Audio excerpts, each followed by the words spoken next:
मैत्रिणींनो, आज मी तुम्हाला लोकमान्य टिळक यांच्याबद्दल काही 2 शब्द सांगणार आहे. ते तुम्ही शांत चित्ताने ऐकून घ्यावी अशी माझी विनंती.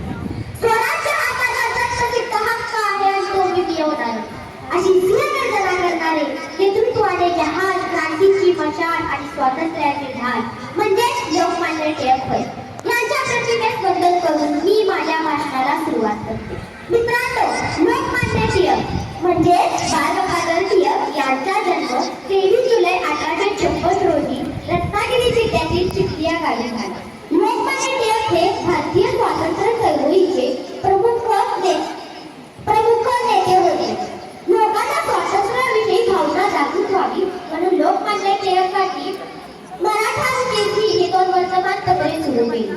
लोकमान्य टिळकांच्या या कार्याने इंग्रजांनी घाबरून त्यांना अटक केली व त्यांच्यावरती खटला चालवला.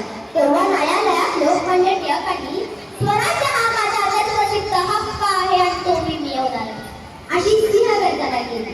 तेव्हा इंग्रजांनी लोकमान्य टिळकांना 6 वर्ष कारावासाची शिक्षा ठोठावली व त्यांची रवानगी ब्रह्मदेशातल्या मनाली या खुर्सात केली. तेथे लोकमान्य टिळकांनी गीता रहस्य हा ग्रंथ लिहिला.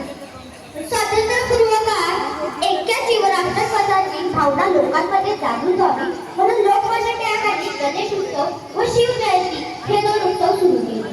तेव्हा जनतेने प्रेमाने लोकमान्य टिळकांना लोकमान्य ही उपाधी दिली. आझाद भारताच्या अनमोल रत्नाचे 1 ऑगस्ट 1920 रोजी निधन झाले. मी जाता जाता एवढेच म्हणेन की लोकमान्य टिळक नेतृत्वाने जहाल होते. लोकमान्य टिळक नेतृत्वाने जहाल होते. समृद्ध लेखनाची जती मशाल होते. समृद्ध लेखनाची जती मशाल होते. परकीय वंदनवासाने श्रापित देश होता. परकीय वंदनवासाने श्रापित देश होता. पण आप केसरीचा एक लेख होता. पण आप केसरीचा एक लेख होता. केली स्वातंत्र्याची सिंहगर्जना. केली स्वातंत्र्याची सिंहगर्जना अशा लोकमान्य टिळकांना करते मी वंदन कोटी कोटी कोटी कोटी. धन्यवाद. जय हिंद, जय महाराष्ट्र.